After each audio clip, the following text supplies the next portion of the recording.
Hello and welcome back to More Than a Game, a podcast dedicated to the Premier League, the A-League and more. Today on the show, an Ancelotti masterclass halts Chelsea going top of the league. UEFA and the newly named FA continue doing about as much for their constituents as the Manchester Derby. And Red Bull gives United Thursday nights. I'm Colby and I'm joined today by one Jesse Farmer and also joined by Angelino. How are we, boys?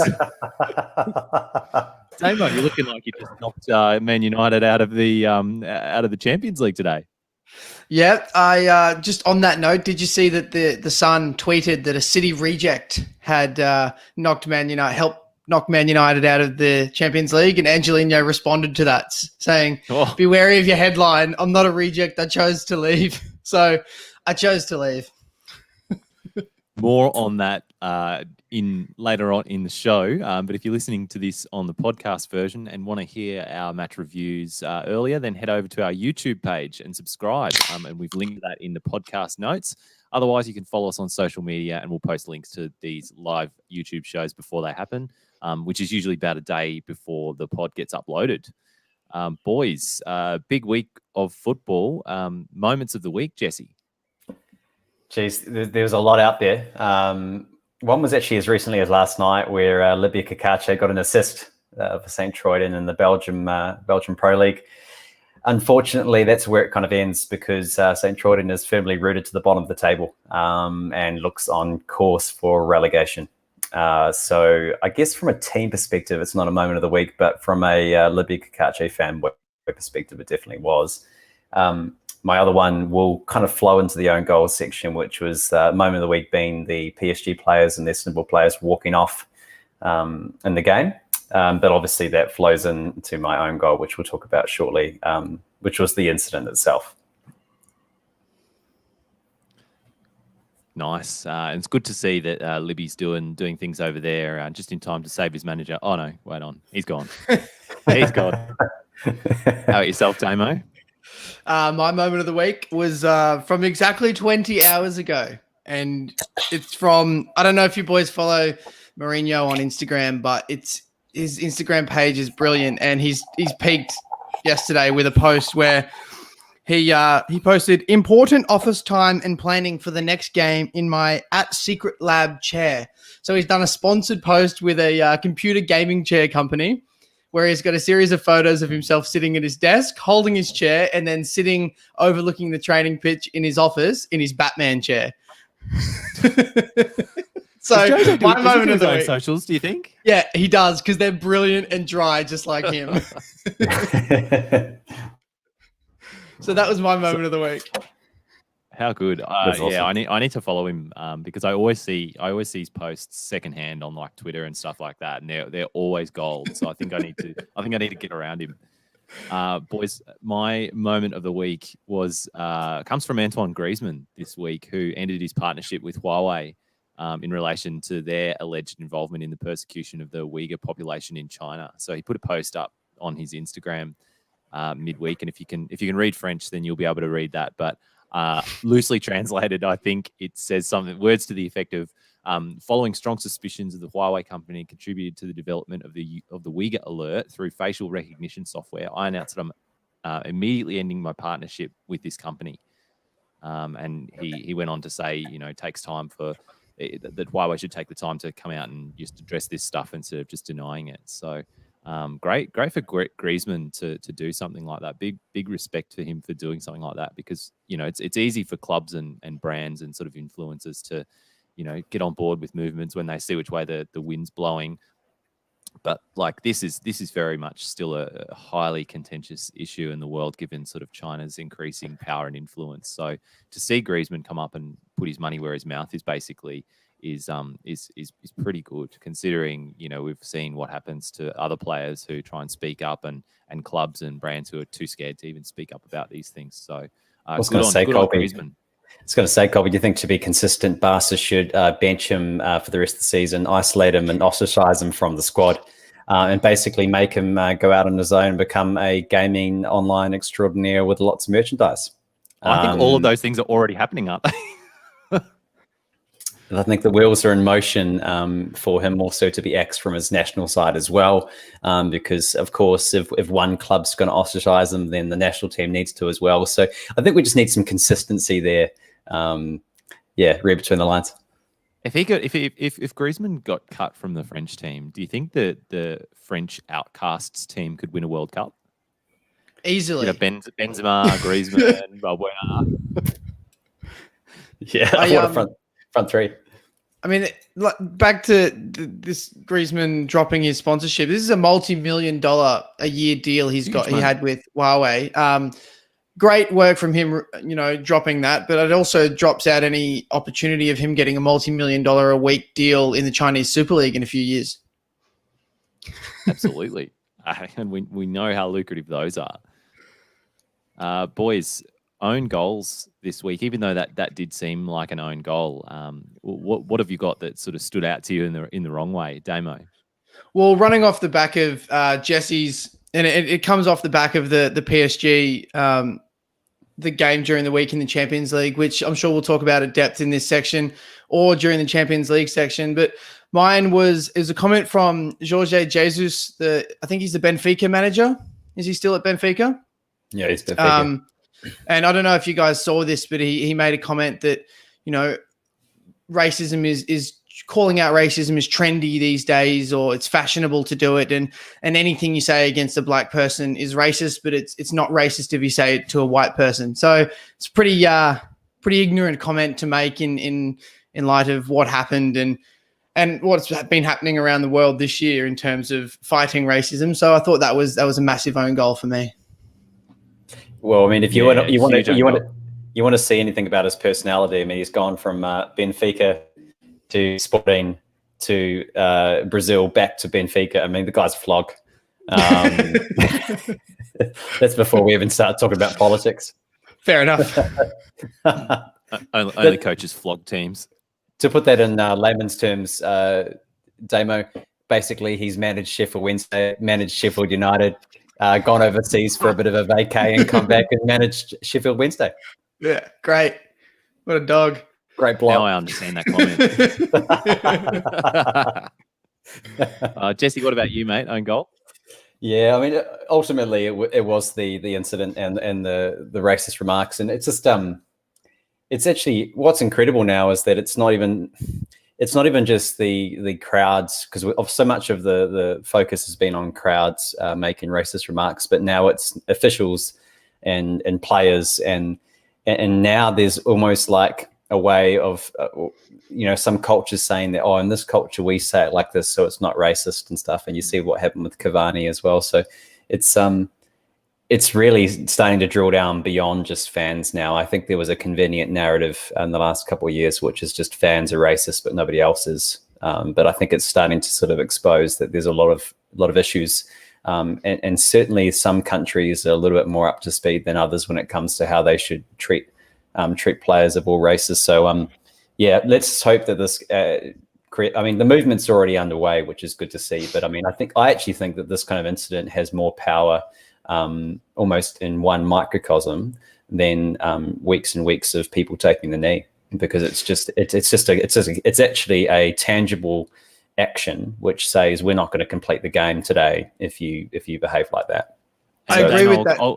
I'll go to you in a moment, Damo. But yeah. If any of this was big news, obviously, we might as well talk about this now. The PSG and Istanbul Başakşehir game in the Champions League midweek. If anyone didn't see this, basically the match was abandoned by the players after about 15 minutes on Wednesday, where the players all walked off the pitch together after the fourth official used a racist slur against assistant coach Pierre Webo when directing the referee to who he should show a card. And so, that's basically what we're talking about, and where this incident sits in the overall sort of struggle against racism in football. And like you're saying, Jesse, it's been increasingly shown not to just be fans of certain countries' clubs who are necessarily more racist than the others, but it's just coming out of the woodworks from everywhere, Damo. Yeah, and I agree with Jesse saying that this kind of incident can often be more powerful because it's a tangible way of dealing with it. But unfortunately, a reaction like this has to come off exactly that, a reaction to something that does happen, which, yeah, it's powerful to do this, but you don't want to see this because you don't want those incidents to happen. So that's the really unfortunate thing there. And you know, what they're doing in the Premier League and in sport around the world, obviously, is contributing to it because people are still talking about it. And things like these reactions do come about because of those initiatives. So, you know, there's progress being made, I guess you could say. I agree. And I think, sorry, Colby, I was just going to say, I think I was just going to clarify because I didn't think I said it very well, but I think that the taking the knee has been equally powerful. But this is kind of like an example where they've taken the knee, then something has happened that's been out of line, and then they've actually said we're going to walk off the pitch. So it's kind of, if anything, it's strengthened that position and actually said, well, we're not just going to take the knee for the sake of taking the knee. We're not going to do it as kind of like a sort of an empty gesture. We're actually going to act on it. So I suppose it complements. Yeah. And the players are having to take it into their own hands, aren't they? Because, I mean, we've seen time and time again that the likes of UEFA and other governing bodies basically sit on their hands when it comes to this. Even in this incident where the players walked off and basically forcibly had the match abandoned, all UEFA could do was come out and put out a real like weak statement saying, "Oh, we're going to investigate," you know. But clearly more needs to be done, and it's quite a moment that the players could force the match to be abandoned because, you know, ordinarily in the past we've seen, you know, the one player who's the target of racism either walk off and you know, jeopardize their own team standing in the game, or, you know, sometimes with some players from his team sort of following in support. But in this moment, all the players took a united front and walked off together. And I think Jose Mourinho actually said it best when he sort of said this will be an iconic moment in the fight against racism in football because of that stand that all the players took, sort of showing that more needs to be done. Yeah, I agree with that. Damo, own goal this week, mate? My own goal was Jorge Jesus, who we spoke about earlier. Oh, yeah. In his comments surrounding this whole situation. But I think, like Jesse, and that smoothly transitioned into like flogs and racists. Good. This whole situation really is the own goal of the week, I guess you could say. Few flogs in my own goal this week, boys. It's the fifth Pro World 11. I don't even know what fifth Pro is, but it seems to come around every year where these players seemingly get picked out of hats, basically to form this World 11. And as per usual, there's some players in there that you just think, what the hell are they doing in there? So this is, Colby, sorry to interrupt, but the FIFA Pro is supposedly voted for by the players. However, it's not done through a calendar year. It's done through a season. So this was voted for at the back end of last season by the players, and then the media just pick a bunch of extras to shove them in for the second half of the year. I do not understand that. I don't know how. I don't know why. You lost me at Dele Alli. Yeah, Dele. But the worst thing is that the pictures for the positions, you've got David De Gea, who is not even in the, you know, top 10 best goalkeepers in the Premier League. He's barely getting a start over Dean Henderson at the moment. And then you've got Dele Alli, who can't get a game in the Europa League for Spurs. And they're the cover photos for that position. That's what gets me the most. What we're looking at for the listeners, we're looking at the tweet that Optus Sport put out. And thanks, Optus. Please don't take us down for copyright reasons. But we've put their tweet up on the screen, and it's got a player in each position, and I think this is a bit of a troll by Optus Sports. Surely this is to get the people talking and clicking, and it's got us. You've got us. So, but Dele Alli up for the midfielder position is pretty funny. It's ridiculous. And another one in there that I thought was controversial, and I don't know what you think about this, but Busquets hasn't been good for a long time. I think Busquets is still good. Like, he's obviously very a legend of the game and a great player, but I mean, he's had like one pace for like at least the past 5 years. Yeah, look, Busquets has kind of become like the poor man's Fabinho in a way. He plays centre half a lot at Barca at the moment because Barca have got a centre back crisis like half the big clubs in the world. But he plays back there and seemingly he still does a job week in, week out. I do agree with him being in and around there, but I swear a lot of these players are just picked on merit, like on previous merit. Like Danny Alves, how is he in there? I don't know. He hasn't been good for like 4 or 5 years. Great transition to my next own goal, boys. Well, just before you go into that, Colby, I was going to say Busquets is a little bit like a Go-Gets, where he's a bit of he's a downgrade. You know, like I mean, if you're really screwed, you'll use him, but he's certainly not your first choice. But anyway, back to Dani Alves. My second own goal. I don't know whether many people saw this, but this is another statue of a footballer who doesn't look really like the footballer at all. So Dani Is that Alves, a statue of Alves? That's supposed to be Alves, and it's up in his hometown of Juazeiro in Brazil. Looks like Bobby Moore. It looks like a lot of players, but it does not look like Alves. We've actually got a photo of Alves beside it just for comparison. I love how the statues got the Andy Corbinatus fit on his shirt. The super tight fit. The extra small. The children's size 12. Okay, boys. Why don't we whip into a bit of news before we go on to the match reviews themselves. We've talked about the PSG Istanbul racism moment, but there's a couple of other news items that I wanted to talk about. And one is just about the promotion in the A-League, or maybe lack of promotion that we've seen so far. So 2 weeks out from the start of the season now. It starts in exactly 2 weeks. And correct me if I'm wrong on any of these, boys, because I might be, but I haven't seen any announcement of a major sponsor for the league. I haven't seen. Hyundai is taken again on this season, so it's the Hyundai A-League again this season. I saw that they extended for one more season. I did see that a couple of days ago. One more year, we go again. We go again. Okay, well, all right, we've got Hyundai back. Sounds like a good result. Any ads on Fox Sports? I haven't seen any. Like, I don't have Fox Sports or KO, but normally I see these things when they pop back up on Twitter. But I haven't seen any big ad campaigns. I haven't seen any like presses or anything. Like, I haven't seen a season launch. I know they normally do cut it quite fine and close to the season, but I haven't seen anything. There's been nothing on, certainly nothing on like the mainstream news or anything like that. If Hyundai don't run an ad campaign saying, "Can I get an encore? Do you want more?" Fox could equally run that. Oh, that's great. Yeah. But I mean, usually the only ads you see for the A-League are the ones that Fox Sports are producing, because I mean they're paying for the content. They may as well create an ad, try and get people to watch. But Fox Sports don't care about the A-League anymore. They don't care about making ads for it. So there's nothing. Yeah, and I mean that's supposed to be the theory, right? The theory of sort of economic self-interest in the A-League becoming independent. So the A-League, it's in their interests to advertise it, but you know what's actually ended up happening with this is that basically the independence of the league has been stalled. It's now been delayed, and you know, as a consequence, like with the season sort of like chugging along to kick off, it's just basically no one's at the wheel.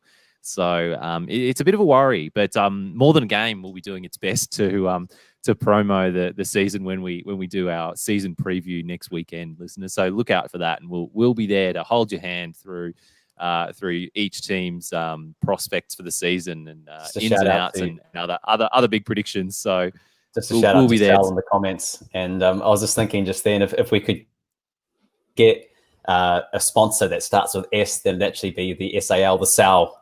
Not the Hyundai League, the Sal. The Sal.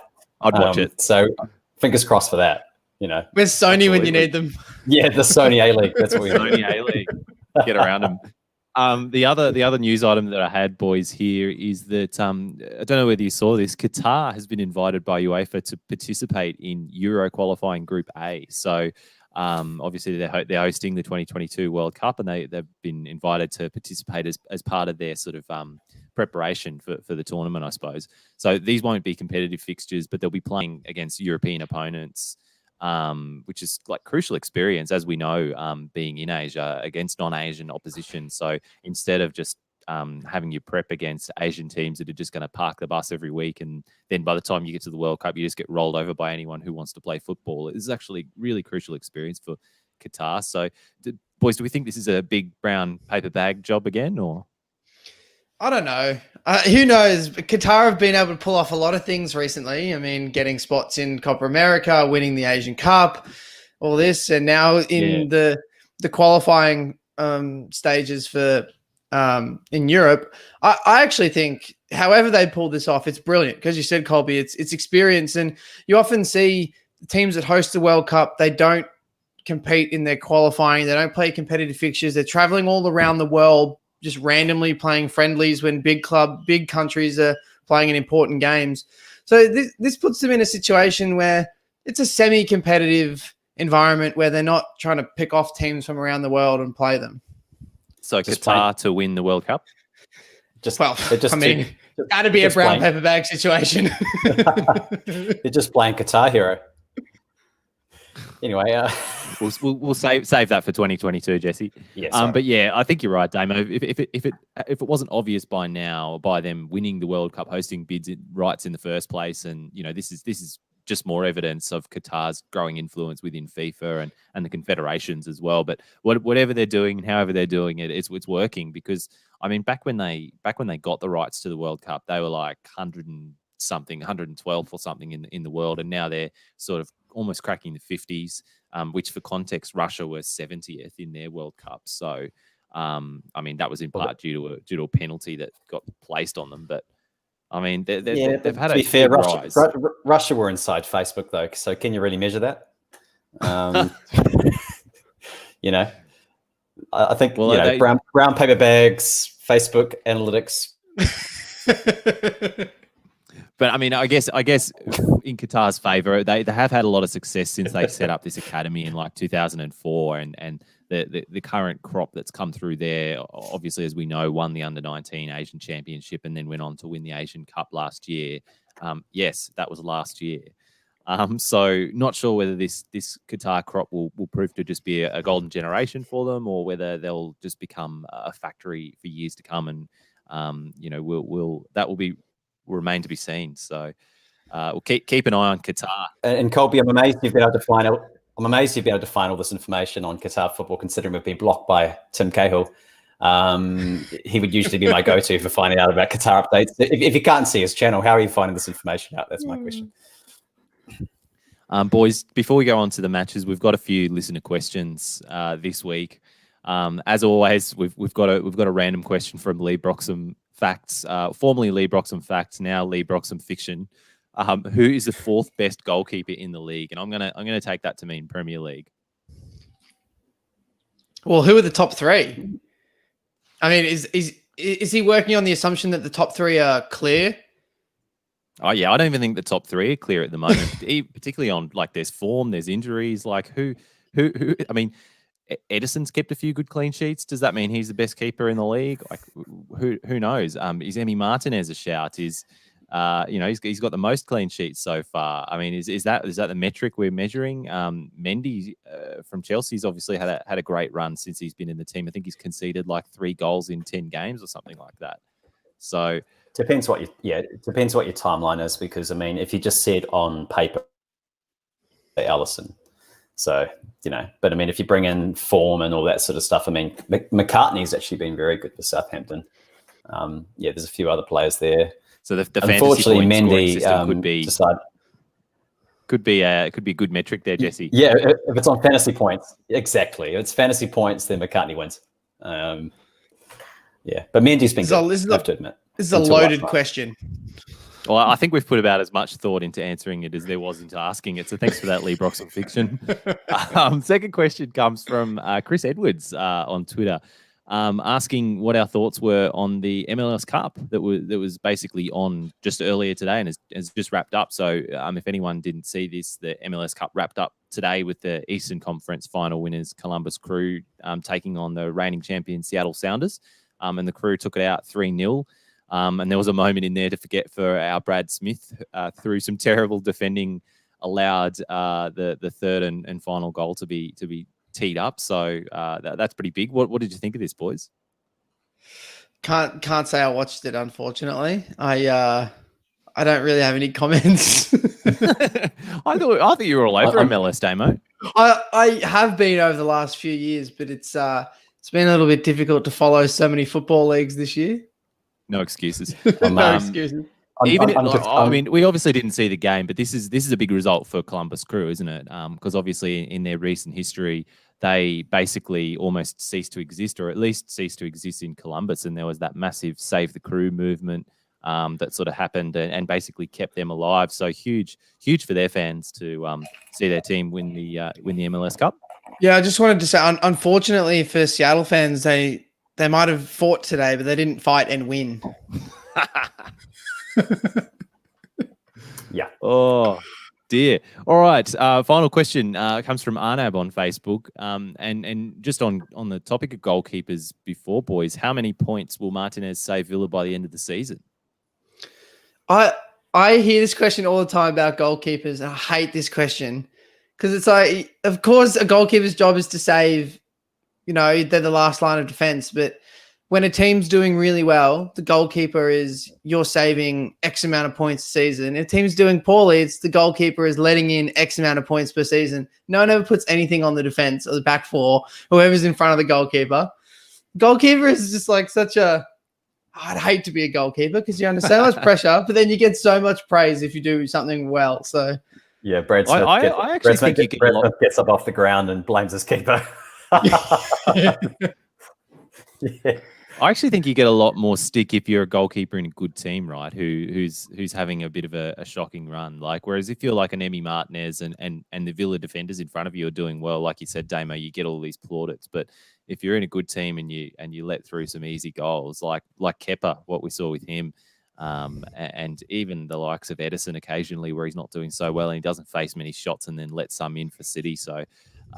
Yeah, well, look, we don't know then how many points Martinez will give them, but he's looking to be a bit more of the real deal than I think we and a lot of others gave him credit for going in from Arsenal. And it looks like that good run that he had at Arsenal before, sort of securing the move to Villa, might be a little bit more than just a purple patch. But yeah, we'll know by the end of the season. Yeah, I mean, well, his main motivation, right, is he said that he wants to be Argentina's goalkeeper at the next World Cup. That spot is open, and he wants to go to a World Cup. So, yeah, and I was actually saying to Arnab on Facebook when he asked this question, because he made that point about the Argentinian national team as well. It's crazy that you had him and Romero. Number two, just sitting on benches for so long, yet they were like playing for Argentina. I just find it wild that you can be your national team's top goalkeeper and just be sitting away on the bench, not playing every week. Well, it's kind of like Calic was doing that for a while for Australia, but he would come back and play for Australia in the Oceania qualifiers because Schwarzer was too busy being a number one goalkeeper at a Premier League club. So they'd call on the bloke who's been sitting on the bench at Milan for 8 years. Well rested. Oh gosh. Okay, well, if you want to send us in questions, comments, you can do so on More Than a Game's Facebook or Twitter, or send us email at mtagpodcast@gmail.com. Coming up next, Premier League Matchday 11. So, boys, Chelsea's chance to go top of the table and their 9-game Premier League run has come to an end. Goodison Park, of all places, with Everton winning 1-0 thanks to that Gylfi Sigurdsson penalty. So Chelsea are now up to third, and Everton, or staying third rather, and Everton are up to 11th. Boys, earlier in the week, I think it was Klopp and probably others as well, gassing up Chelsea, saying that they're going to be title favourites. Do we think they still are? I think they are. I think Chelsea will be in and about the title race at the end of the season. Chelsea were horrible this morning. I don't know if you guys watched the full game or the extended highlights or whatever, but Chelsea, they were sloppy. They lacked quality all over the field. No, I don't think anyone played well for Chelsea this morning, and particularly Reece James. It's the worst game I've seen him play since he made his debut for Chelsea. They were just horrible. It was hard to watch. I would feel bad to be a Chelsea fan today. It was a real battle between Reece James and Richarlison in this game. Obviously, the battle of the Noodlehead versus Cheeto's hair. So, what did I say this morning in our group chat? Richarlison's barber is allergic to fades. He just cuts it right at the top. Cheetoson. Yeah, no, it'd be difficult playing with a packet of chips on your head at the best time. Yeah, I think Colby, I'm going to be a little bit harsher on Chelsea here because I think it'd be great to have George on Chelsea Corner and to hear his reaction on this. But there's kind of been a bit of a fallacy in the sense that they haven't actually had a run of tough fixtures. I mean, Everton's just about to go into this was meant to be the first of a few tough games for them. And Everton were in a similar boat where at the start of the season, they were just beating the teams you'd expect them to beat. And then when they came up against the hard teams, they just didn't seem to be able to get the points. I'm not convinced by Chelsea yet. I mean, it's too early in the season to say that they will be title contenders, considering that they really need to be there or thereabouts by the end of February or March to even have a chance. And if they can't beat these top 6 teams, then they won't win the title if they continue that way. They have to actually start picking up some results against the top teams. So I don't know. I mean, that's what Spurs have already foreseen the situation that the season is in, and Jose's just happy to take a point off the top teams because he's like, well, and that he's basically gambling that Frank's not going to take a point against some of these bigger teams. So we will see. We will see. But I don't think that's good enough from Chelsea. If they want to win the title, you can't lose all 3 points against Everton. I mean, let's not forget that this loss this morning from Chelsea just broke a 17-match unbeaten streak in all competitions. It was a one-off, and teams have one-off days when you're on a stretch like this. And I do agree with some things you're saying, Jesse, but I think Chelsea have proven so far that they've got at least the squad depth to be able to rotate quality in and out and find the players that can get the results in those games. But this is not an attack on the club, because if you think about it, what Conte's Chelsea did was they were able to, amongst other teams dropping points, just keep picking up points with 1-0 wins a couple years ago. I don't know if this Chelsea team's got that in them.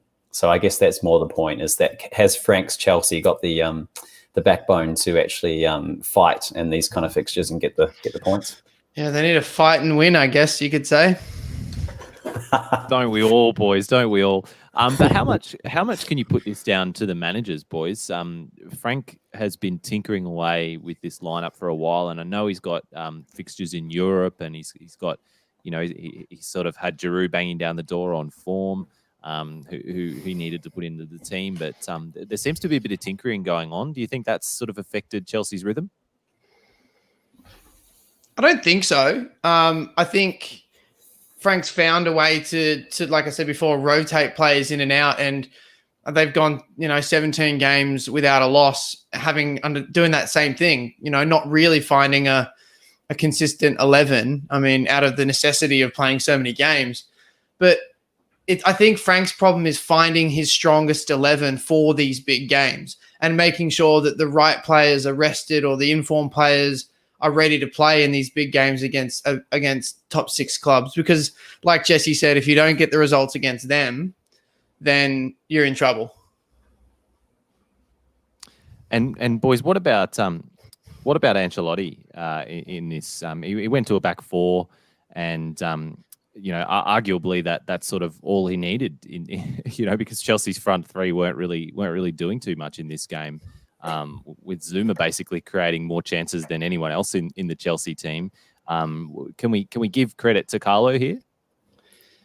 Well, Godfrey actually had a good game for Everton, and he was the one that looked horribly like a centre-back playing out of position at full-back in the last few games. So for him to pull out a really big performance, particularly when all the talk pre-game was that Reece James was just going to absolutely steamroll him, it's pretty big performance, and I think indicative of the fixture is that you on that matchup alone, you would have thought Chelsea would run away with it, but I guess it shows that Everton really stepped up when it counted, and I think having fans at Goodison made a huge difference for them. And boys, just before we move on, that Sigurdsson pen, all the media out there is saying how ice cold it was, but is that just because he scored it? Yeah, it had very Bruno Fernandes style about it to me. That little hop at the end in the real lackadaisical way he just rolled it over the line. But yeah, if the keeper saves that, everyone goes, "What an idiot! Just put your foot through it." Ice cold. I mean, it's genetic. I mean, look where he's from, guys. I thought Colby was leaning into that joke already. No, You teed it up. You teed it up. Okay, boys. Well, we'll move on. Next game on the run sheet is the Manchester Derby, and what's the game after that? Because that's pretty much what we talk about. We won't spend too much time on this one, but it's second on the run sheet just because of the billing, and I guess, I mean, are we surprised at how little highlights this game produced? In a way, yes, but I mean, because it's the Manchester Derby, right? You expect these are two big clubs, they would go at each other, but the way both teams have been playing recently, I'm not surprised. No. Yeah, it's just indicative of what we talked about before. Like, I think this season is a real change from what we've been experiencing the last few years. We've been experiencing a few runaway leaders, and the rest of the teams just trying to get top four. And this feels like, to me, the return of the draw, and teams are just like, well, if we don't want to risk losing all 3 points, so we'll take a point. And it genuinely felt like neither of these teams were too concerned about leaving with a point, and that's what the result ended up showing in the end. But I think it's really interesting because we've been kind of spoiled with teams just blistering runs of wins in a row in the last few years, whereas this year it genuinely feels like everybody seems to know it's going to be tight all the way through to February and March. So this just felt like two managers that were happy to take a point, which obviously for us is very disappointing because we wanted to see a bloodbath in Manchester, but unfortunately it didn't live up to the billing. But should they have been happy to take a point, boys? It was 8th versus 9th. These clubs should be fighting for Champions League spots or even the title in some years. So agreed. I mean, should they have been happy with this?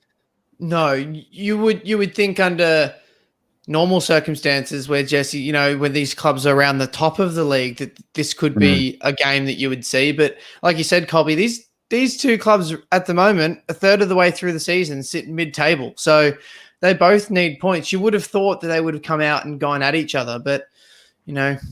I don't even agree with what I was saying before. I don't even agree that that's what they should be doing. But have you guys thinking about it? Is there any other explanation for them playing such a dire game of football? Like, why did nobody have a go?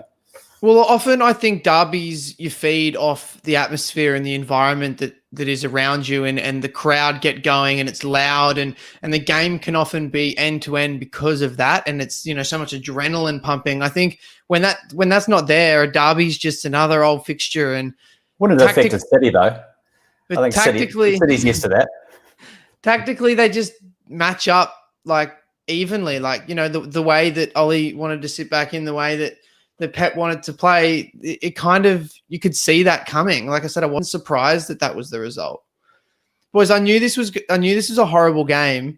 I only watched the quick, 2.5 minute highlights that Optus Sport put together, and I woke up and I saw my Twitter was going, "Oh, Manchester Derby was a snooze fest. It was boring."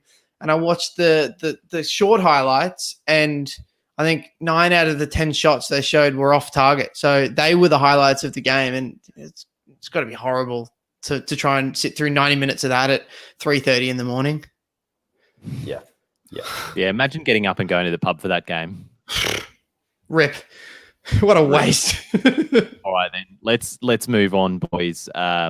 Wolves and Villa. Now, this game looked like a much more spicy game. It was a stoppage time penalty that was won by McGing and converted by El Ghazi, which sort of sealed this pretty spicy West Midlands derby for Villa in a game that had 7 yellows and 2 reds.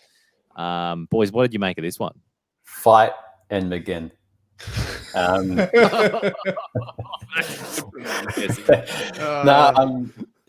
I actually watched the front part of this game and the end part of the game. I sort of fell asleep in the middle, and it was a bit of a topsy-turvy affair. Wolves had their chances. They hit the bar.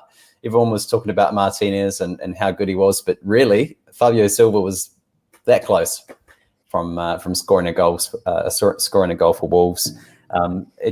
It was interesting though, because I think it's indicative of Wolves lacking that sort of cutting edge. A lot of people putting it down to Jimenez's injury, but I think that's a little bit sort of recency bias. I think if you go back even before he had the head clash, they've struggled to score goals. Jimenez, for example, I mean, if we are going to quote fantasy football, everybody wanted to have Jimenez in their fantasy teams the last few years, but a lot of people have jumped off him this year because he's not scoring any goals. So Wolves' problem seems to be in front of goal and not being able to score many goals. And it always felt like this could be a nil-all game. It was on track. They created plenty of chances, game. didn't they?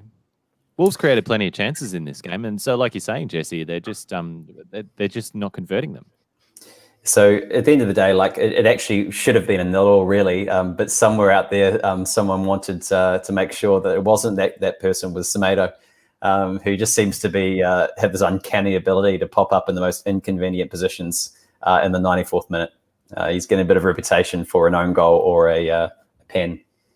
So, yeah, bit of a flop of a signing at the moment, you'd have to say.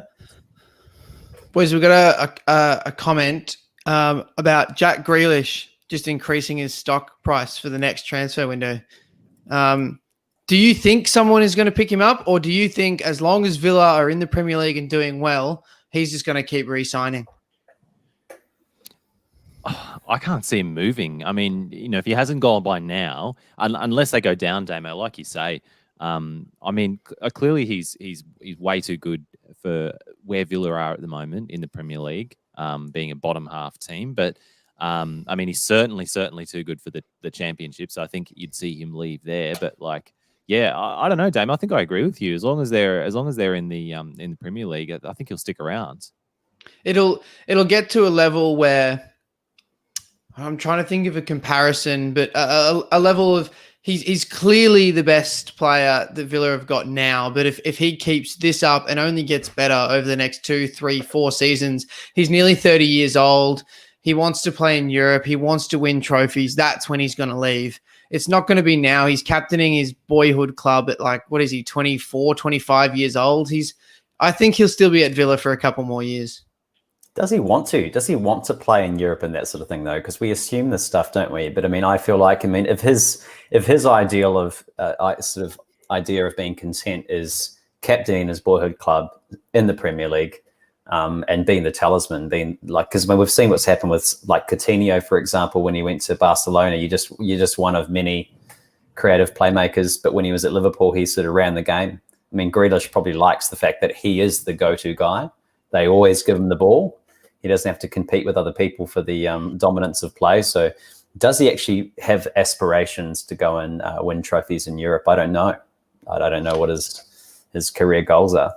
And it's a good point. I mean, because quite often players make those big moves to play in the Champions League, want those big nights, or they make the move to play at a big club so they're in contention to get selected for England or for their national side. And he's broken his way into the national team, and I think he's got man of the match in all 3 of his performances in an England shirt. So, yeah, is he just content with what he's got?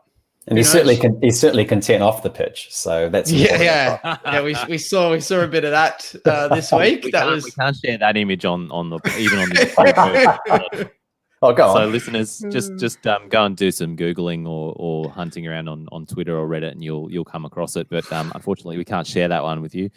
Couple more games of the weekend's action so far, boys. Leeds, West Ham. Tommy sees West Ham came from behind, thanks to big brain Souček heading them level, and then Ogbonna giving them the lead through wand of left foot Creswell. Boys, Leeds 14th on 14 points, and West Ham up to 5th. They must have the nosebleeds now. We've got to mention this, otherwise we'd get in big trouble from Tommy. But are you convinced by West Ham? So check yourself before you wreck yourself. I mean, this is getting to the point now where the man will go through not only one wall but 4 walls if that's what he needs to do to score a header, and you got to respect that. But I think also that was the perfect game for him. Am I feeling a little bit gutted that I left him on my bench in fantasy? Yes, I am. Will I get points for him? No, because I put Dallas in front of him. But I think the key here is that I think it's a combination of playing perfectly into West Ham's hands, the way they like to play, versus Leeds being absolutely dog shit at set pieces. I mean, I was chatting to my mate again today, who's a big Leeds fan, and I was really struggling to find positives out of that game for them, because this is starting to look quite worrying for them. Not only are they losing, but it's usually you feel with Leeds, particularly earlier in the season, that they're in the game. Even if they're conceding chances, they're getting chances. And I think the really telling thing you're starting to see with Leeds in the last few weeks is that in the second half, at least, it's all one-way traffic. Like how Leeds almost stole a point there at the end with Rodrigo. I don't know, but West Ham should have killed the game off far before then, because they had so many chances. So Leeds are looking really paper thin at the back at the moment, and they've got to be concerned about that. I feel like this is a vintage Bielsa performance in terms of Leeds start really well, they look really good, they're exciting to watch, and then things start falling apart and they look dog shit, but almost pinch a result. And, it's exciting to watch. And as a neutral, you're like, oh, this is interesting. But the durability of the Premier League and the way the games go around, that's not how you play in the Premier League. It's like us on a night out when we were at university. I mean, it all looks great at the beginning, but by the end of the night, you're in a Uber with a kebab sort of hanging out the window, trying not to spew. And you almost pinch a result, but not quite. Well, I mean, depending on your caliber, you may have pinched a result. I mean, who am I to judge? But it's exactly like that, Jesse. It's exactly like that. Speaking of pinching a result, Newcastle pinched one against West Brom. We didn't think they would, and they did everything not to. But after a tasty ball from Joe Linton finds Almiron in the first minute, West Brom managed to get back into it thanks to Darnell Furlong catching one of the Newcastle defenders napping to equalise. But then it was big Dwight Gale who gets on for his first game of the season and seals it with a bullet header late on. So that puts Newcastle up to 11th and sees West Brom stay down in 19th on 6 points. Anything stand out to you in this game, boys? This game was a series of defensive errors that led to goals. I mean, the Almiron goal, where on earth was the left back? Just in the middle of nowhere, just coming over the other side of the field. And then was it the Furlong goal, as you mentioned, Colby, the defender was just having a bit of a snooze and he came through and pinched it off his foot. And then the last goal, how as a defender are you letting 5'2" Dwight Gale score a header? So, I mean, that's an error in itself, that he was able to win a header in the 18-yard box, let alone have enough time and space to pick out the top corner. Gale Force win. But I was going to say as well, boys, that this was a real. I'm sort of appealing to our Australian listeners at this stage. You wake up on the Sunday morning, you're catching up on the results. You go to the stove. I mean, you might have a stovetop coffee maker like I do. You're starting to pour your coffee. You've turned on the game. The game has begun. It's 40 seconds in. You turn around. You walk to the couch with your cup of hot coffee. You're ready to watch a great game of football. It's 1-0. And then you don't see anything more exciting for the rest of the game. Well, that's what I was worrying about. I mean, luckily there was a couple more goals, so there was more to watch after that. But it's always concerning, particularly a team like Newcastle, who are going to have no more aspirations after they get one goal to score any more goals. I thought, this is it. I've missed it. 40 seconds in, 1-0, game's over. But Newcastle did their best to blow that result, so they'll be thanking their lucky stars they got all 3 points. Coming up next, we'll take a look at the Champions League group stage wrapping up. So, boys, big week in the Champions League this week as the group stage came to a close with Bayern, Real Madrid, Manchester City, Liverpool, Chelsea, Dortmund, Juventus, and PSG all topping their groups and through to the round of 16. So we now know who's going to be through to the round of 16. I think for this one, boys, we'll just whip through a few highlights from the last game of the group stages and a few things that stood out. So I guess we have to start with United, boys. We flagged it at the top of the show, but they've failed to reach the knockouts despite only needing 4 points out of a possible 12 after the second match day. After they lost 3-2 to Leipzig, when a draw would have been enough to see them through. The damage was done in the first 15 minutes by our mate Angelino.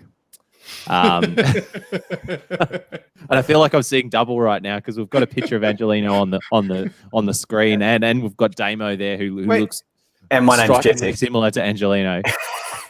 And my name's Jesse as well, so makes it quite confusing. So I guess it was fitting, as we said at the start of the pod, that the former Manchester, or the current Manchester City loanee, did the damage, with Tellez meanwhile losing the ball about 15 times and getting hooked at half time. Boys, what did you make of this game and Manchester United's Champions League run overall? I actually thought this game was really good to watch. It's like Leipzig started absolutely on fire at the peak of their powers. And I was speaking to a friend of mine he's a massive Dortmund fan and really loves the Bundesliga, watches it all weekend, every weekend. And he said that Leipzig went into this game against Man United expecting to absolutely run through them, that they're that confident at the moment. They thought they were just going to run over the top of Man United. And that's what it was for the first 60 minutes of the game. United couldn't even get a sniff. But I really thought for a moment there when it went back to 3-2 that it had Fernandes penalty written all over it for United to get the result to go through. He's seemingly done it no end of amount of time since he's been at United, which is what he only joined in February, I think, of this year, which is it's crazy. And I just thought he was going to bring it through for them, but it had narrative written all over it, didn't it? When they got those 2 goals late on, and they were both 2 pretty bullshit goals, I think you'd have to say.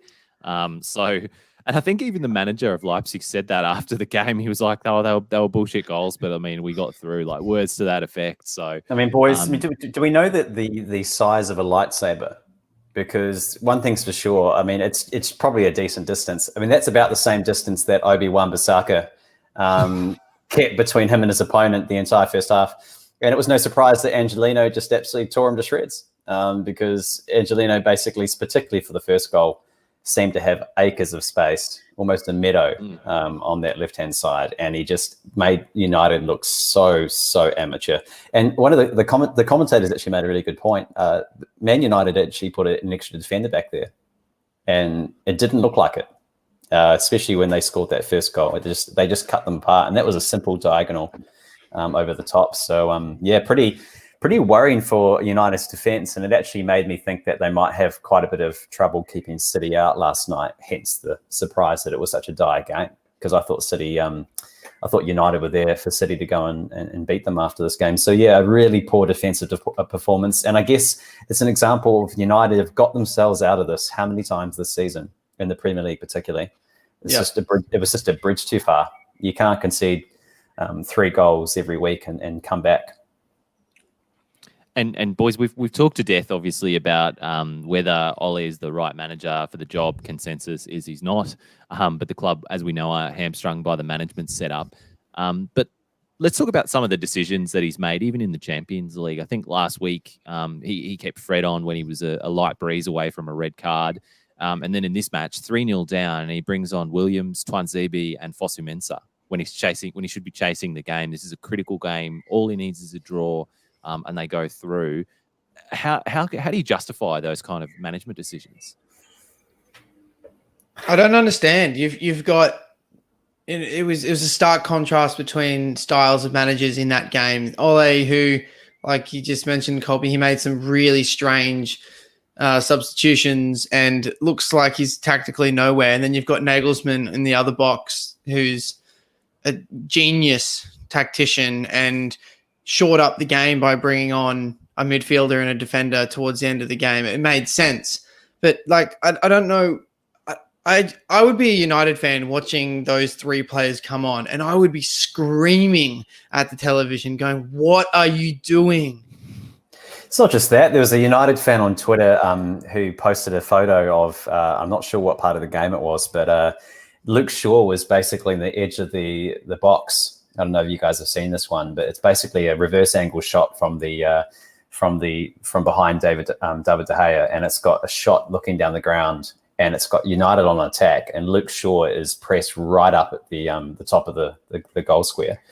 And the furthest person back, I think, was Wan-Bissaka, but basically he was almost 10 meters from the goal. And then there was just a Leipzig player with his arms in the air, just saying, "Send it long." And this is not the first time United have done that. They did this in the Champions League. I think not the last game, but the match day before that, there was those images of exactly the same thing. Every Manchester United player in the front third of the pitch, and there was 2 players from the opposition on the halfway line, like, give us the ball, where you know 80 meters of space to the goal. Yeah, playing with fire.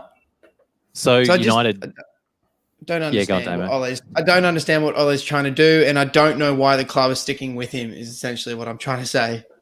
Ole group stage.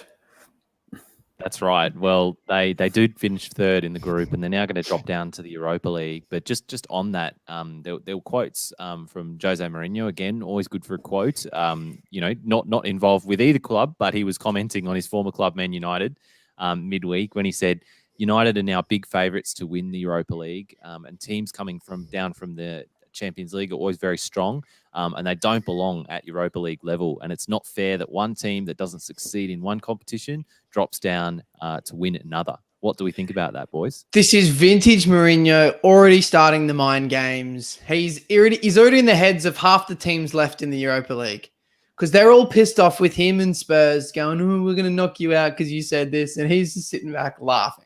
Come at me and I'll counter you and we'll win. It's vintage Mourinho mind games. It just reminds me this business of having teams just drop down and win the Europa of our social futsal team on a Monday night.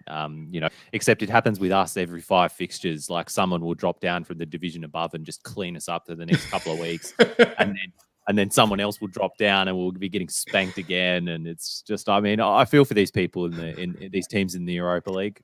I feel you. Actually. The Europa League knockout stages, just briefly, is going to be a very interesting and exciting bunch of games in there. There's some big teams in there that play some nice to watch football. And United. Well, and there's going to be United. a big team, boys, who won't be in the Europa League is Inter, though. They missed out altogether, finishing 4th in the group after they couldn't manage a goal against Shakhtar, who aren't even the best team in the Ukraine at the moment. Thoughts on them not going through? I think the phrase is they shit the bed. That's all I can say. It's like, can't say that in Russian, or yeah. They shit the bed. How do you say Ukrainian Russian? Thank you. All right. Defecate the bed. Other teams who we should give a word to as well, boys. Lazio advanced to the knockout stages, and I think, Jesse, you've been gassing them up since for the past couple of weeks at least. They reached the knockout stage for the first time in 20 years after that 2-2 draw at home against a 10-man Brugge. Brilliant stuff. And I didn't realize, like, when you've been saying this, Jesse, and probably Damo too, for the past couple of weeks, I didn't realize just how long it had been since they've been in the knockouts in the Champions League.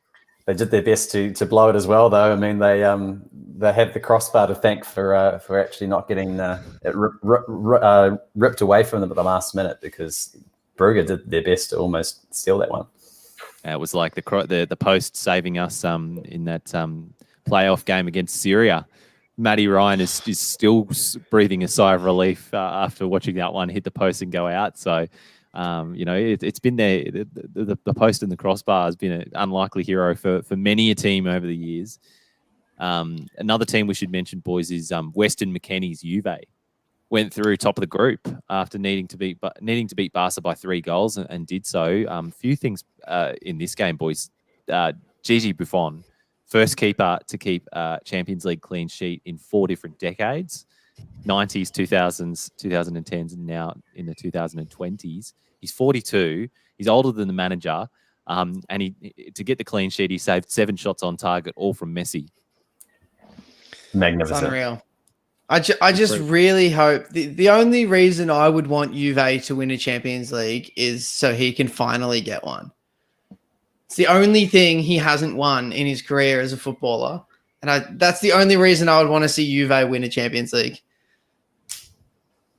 Yeah, you certainly wouldn't want it to see Ronaldo win another Champions League. That's for sure.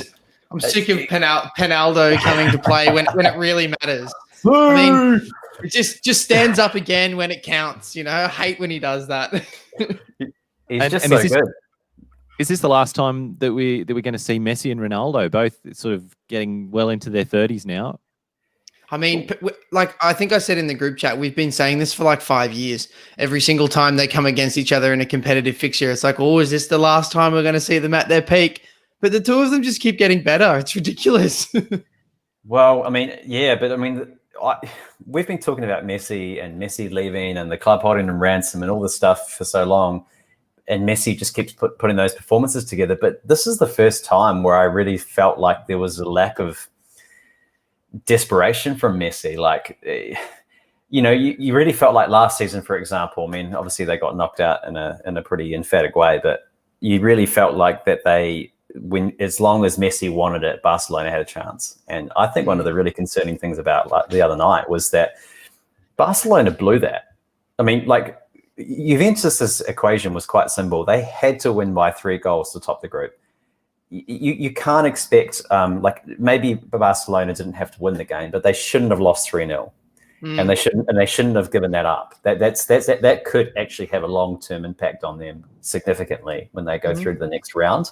But from Juventus' perspective, like I just don't know. Like you look at on one side, you've got Ronaldo, who's just absolutely, it doesn't matter if it's a penalty or whatever it is. He's just determined to win. And on the other side, you just saw like it was summed up with Messi and Ronaldo after the game when they had their handshakes and they kind of just gave each other a smile and walked off the pitch. And it just didn't look like Messi was that cut up about the result.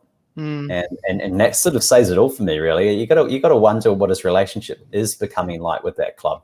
I think if you flip that situation, right, and Barca needed to win by 3 goals in Turin to go through, and Messi had gone and scored a double, I guarantee you Ronaldo's not going over and giving him a happy little handshake and a smile. He's going straight down the tunnel, pissed off that they didn't win top of the group.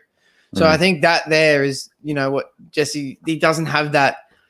Something isn't there that he's had for Barca. It might be there internally, but it's not there for Barca. Well, we might see them in the World Cup, boys. You know, Portugal, Argentina in the same group in Qatar scenes. But yeah, like you said, Jesse, Barcelona finished second in their group for the first time since 2006. So that's just crazy. And the other crazy stat was obviously Madrid. Damo, you raised this in the group chat. 29 times straight through to the round of 16. They've never not gone through to the knockouts in the Champions League. It's an incredible record. I mean, since the Champions League started in 92, I don't think they qualified for the Champions League in 92, 93 or 94 because that was when it was just the team that finishes first qualified, and Barca won the league those 3 years. But from 1995 onwards, Real Madrid have gone through the Champions League group stages every single year. So every single time they've been in it, they've made the knockout stages, which is incredible. I'd love to admire them, but it is kind of like when you're playing Pokemon back at school and there was that one kid that could always just go out and buy like a special pack and they come back with a Charizard. And you think you've got a chance and with your Charmander and you just get absolutely steamrolled. And essentially that kid is... I feel like this isn't like a metaphor. This actually happened to you. Yeah, exactly. I haven't really got any beef against Real Madrid. I've just got beef against that kid that keeps beating me. Yeah. Just got beef against that kid in Charizard. I mean, yeah, and no, I'm not over it. But what I would say is that you do get the feeling with Spanish football at the moment, and this is just a really interesting thing. We've just talked about Barcelona. Real Madrid have got through, so credit to them for that. But you do get the feeling that there is this vulnerability there because there's been an ability to paper over the cracks when your team is starting just to regress. Let's just go out and buy another superstar. Considering the state of football at the moment, Barcelona are really struggling to get the finances to do that. That monopoly that they've had over the Champions League and these kind of competitions, it'd be really interesting to see how much further into the comp that Real can go. Because, for example, if Real played Bayern Munich right now, in a knockout game, I'd back Bayern all days of the week. Well, I mean, I'd Madrid did back go out Bayern and sign yeah, well, I'd back Bayern too separately, but like Madrid might did go perform out with and anyone at the moment. Hazard was supposed to be Madrid's Galactico, wasn't he? Like their latest, and what's he done? He's been injured more than goals and assists in total that he's scored for Real Madrid so far. He's so put on 20 kilos since he got there, and a monobrow. But there's no succession planning, though. This is what I'm saying. You don't need a succession plan or rely on your academy if you just keep buying superstars. But if that money, for any reason, dries up, I mean, Barcelona are really struggling at the moment. And I think that's testament to the fact that they can't just go out and fix the problem with money. Or if you waste it, like Barcelona have done, bringing in, spending millions and millions on Dembele and Griezmann, who are great players, but maybe not the right fit for the club, and these sort of young half-baked defenders that they've been paying through the teeth for, and things like that. So both of these clubs, I think, both of these strategies that these clubs have been employing, I think we'll see, sort of come back and bite them in the years to come. Just a few of the English teams, boys, that we should also shout out, given that we're a podcast dedicated to the Premier League. Manchester City, 16 points, the joint most of any English side in the group stage. So that's along with the likes of Arsenal in 05-06, United in 7-8, and Tottenham actually in 17-18. They only conceded one goal in the group stage, which is the joint fewest by any side. Boys, are City a bit of a dark horse in this competition? I know I've asked you this before, Damo, and you're not convinced, but Jesse, what do you think? Just give them an open goal in a knockout final and see if Sterling can put it in this time, and then we can reassess. No, but seriously, they have looked very good in the Champions League. I'll give them that. And one massive elephant in the room when it comes to this is Phil Foden, who has looked absolutely sensational for England and also for City when he's been given a game. The biggest mystery of the season so far for me is why Foden is not starting in the Premier League. You've got him in your fantasy team, don't you, Jesse? I don't. I would. I would have him in my fantasy team. I'd love to have him. He's a bargain at 6.6. Anyway, I digress. But he has looked fantastic. And the Champions League results, which he's played, I think, quite a few Champions League minutes compared to the Premier League.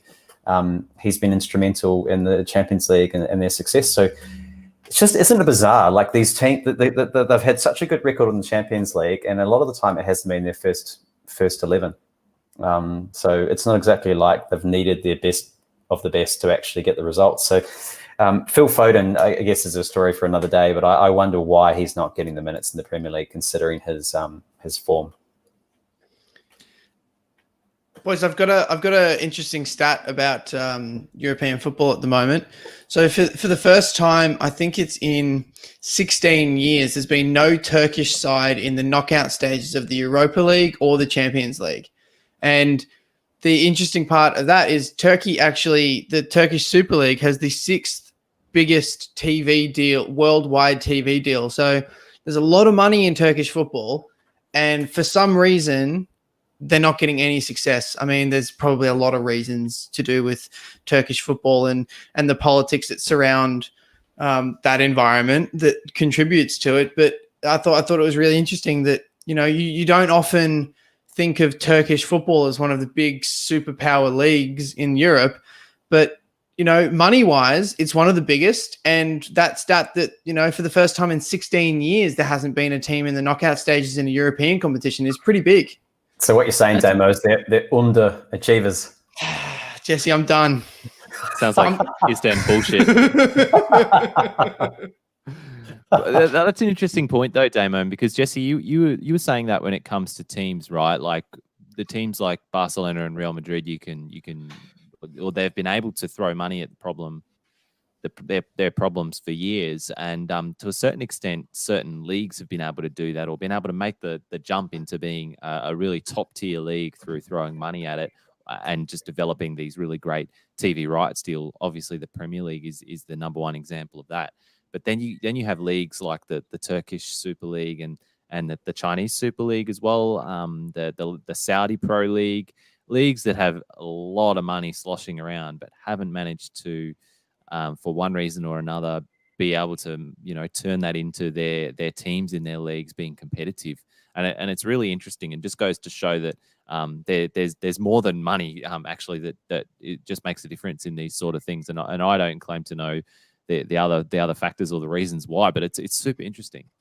I can't comment too much on the Turkish league because I haven't got much knowledge on it. I'll be the first to admit. But coming from a Portuguese league perspective, one of the things that was a real eye opener for me, following that more closely in recent years, is just how disruptive it is to be in one of those leagues below the leagues, where every time you start to get a bit of consistency and start to look like a team full of decent players, the decent players get picked off, and then you got to start again. So consequently, you get a great academy.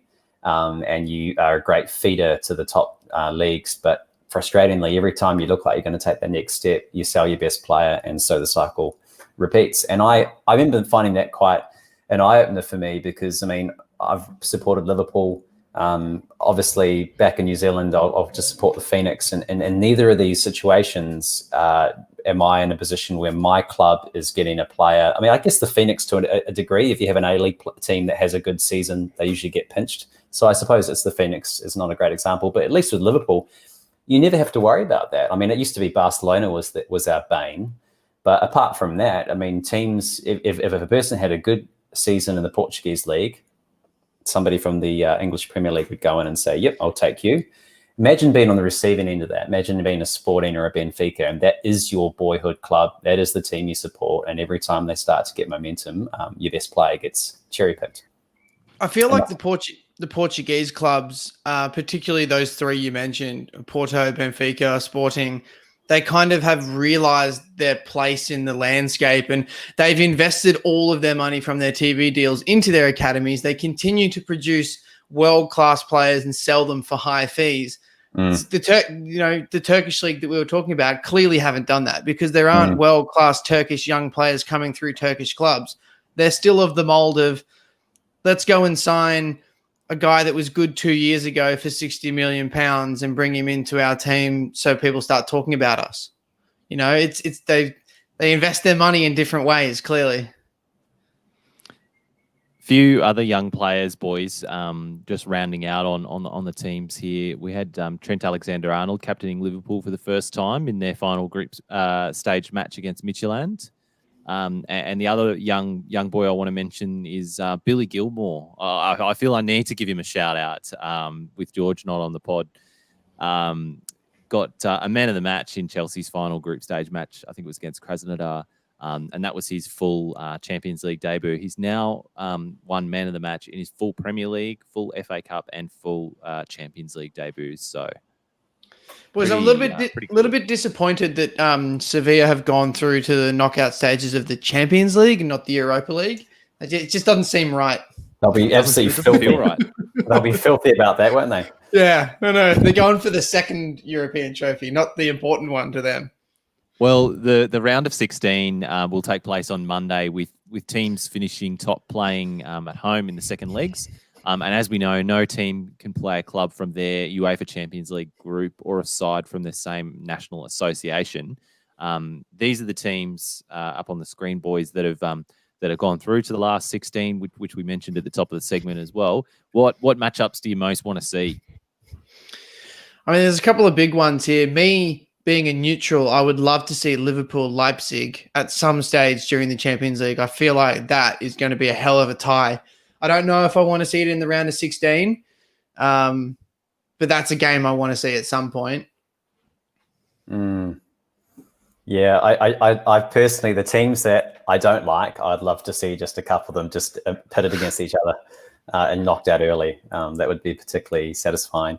Part of me dreads a little bit the Liverpool-Barcelona rematch. That one's got history. Yeah, I think PSG Barca also has great history in the Champions League in recent years, but also would be a very good matchup on sort of current form lines as well. I'm hoping maybe for a Chelsea Barca. I think that might happen. That would be a spicy fixture. Yeah, I mean, look, any of these games are going to be exciting, but I think if you're any of the seeded teams on the left, you with no disrespect to teams that have qualified through to the round of 16 of the Champions League, but you're probably looking to get Mönchengladbach or Porto out of those sides. I think, like, as Liverpool fans, who would you want in the next round? Anyone Yeah. but Atleti. Anyone Yeah. but Atleti, Yeah. or Atalanta, or Barca, or Leipzig. I'm fine with all the rest, but anyone but Atleti as a Liverpool fan, that's what I would say. Yep. Yeah, absolutely. They're an absolute thorn. I think That team. Simeone's got Klopp's number, so I don't want to see them until the final. And isn't there a stat that they've only conceded like a couple of goals or something in the entire season or something in La Liga? They're mad. Like their defense is a real nightmare for us. Yeah, he's got Joao Felix playing centre back, so I mean, he's got all of their stars just like defending the box. Yeah. All right, boys. So the round of 16 first legs, they're scheduled for sort of mid-Feb, with the second legs taking place in early to mid-March. And we'll of course be covering those matches when they come up on the pod. So thanks again, everyone, for listening. If you've enjoyed today's show, we'd love it if you could give us a review on Apple Podcasts. It's not only a great way to get to know what you think of the pod, but it also helps us get found amongst the 5,000 other Australian fan-based football pods.